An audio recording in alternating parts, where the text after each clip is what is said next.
Laurent Goater, bonjour. Bonjour Jean-Guillaume. Vous êtes conseiller consulaire. À ce titre, vous êtes membre de droit du conseil d'administration ou du comité d'établissement du lycée français Charles Lepierre. Et les réseaux sociaux bruissent depuis la fin de ce conseil d'établissement qui a eu lieu jeudi soir.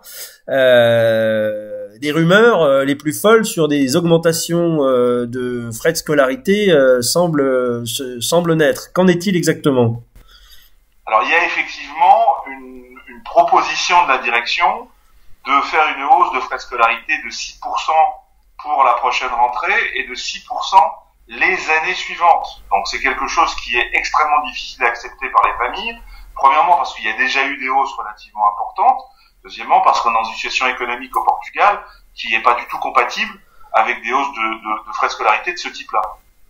Donc, si j'ai bien compris, en période de crise, qui est quand même une période difficile pour tout le monde, l'idée serait d'augmenter de 6% les frais de scolarité. Mais dans quel but? À quoi vont servir ces augmentations? Alors, aujourd'hui, le lycée a du mal à être équilibré. Mais il y a deux problèmes de fond par rapport à sa situation économique. Le premier, c'est qu'il y a un projet immobilier qui a été décidé, qui a très très largement dépassé son budget et dont l'agence de l'enseignement du français à l'étranger demande en fait une participation aux familles. On avait prévu à l'origine que ce projet immobilier ne serait absolument pas financé par les familles. Il s'agit d'ailleurs d'un investissement qui est fait par l'État pour un bien qui appartient à l'État et qui ne va pas évidemment rester aux familles. C'est pas une coopérative, c'est une propriété de l'État. Oui, on imagine mal augmenter les impôts pour construire un nouvel hôtel des impôts. Absolument.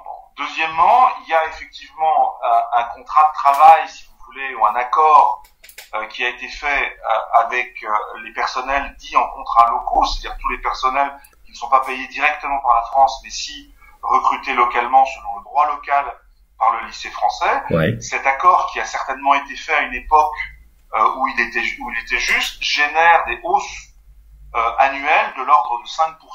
Des hausses de la masse salariale. Sur les personnels locaux. Alors, il s'agit pas de s'opposer aux intérêts des personnels locaux, mais on comprend bien que dans une entreprise qui est en difficulté, le lycée n'est pas une entreprise, mais c'est une entité en difficulté.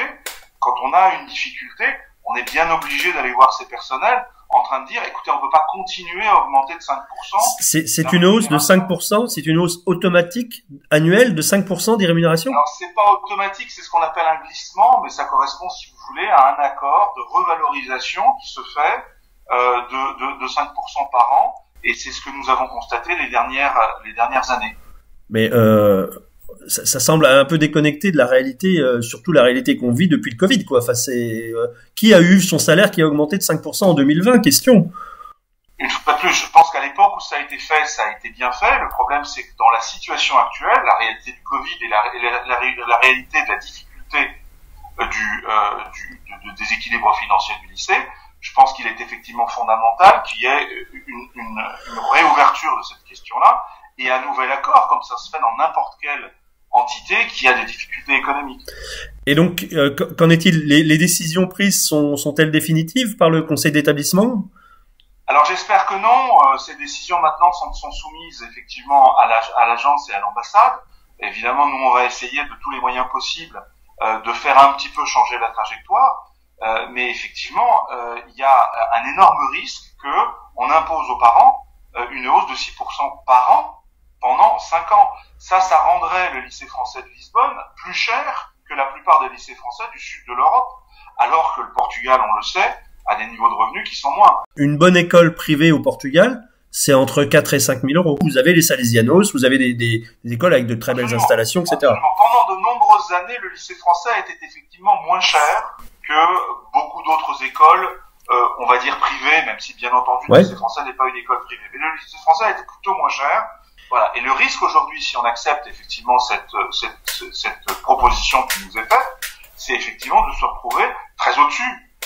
Et donc effectivement, c'est pas du tout acceptable et c'est pas du tout une situation qu'on peut laisser se former de cette façon-là. Et à terme, ça veut dire quasiment plus de portugais au lycée français, donc la langue française qui perd encore un peu plus d'influence et d'adhérence, si on peut dire. Alors, le lycée nous dit, et c'est juste, qu'il y a encore aujourd'hui beaucoup de demandes. effectivement, le lycée n'est pas préoccupé aujourd'hui sur le fait de se retrouver en site en difficulté parce qu'on n'aura pas assez d'élèves dans l'école. Mais effectivement, il y a une vraie préoccupation. Alors, elle est surtout claire du côté des parents d'élèves, des anciens également.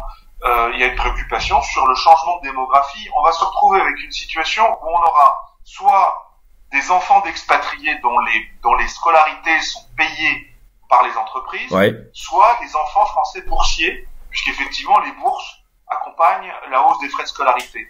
Et puis, on va laisser complètement en dehors la classe moyenne française et portugaise. Ouais, absolument. Je rappelle qu'en conseil d'établissement, les élus ne votent pas.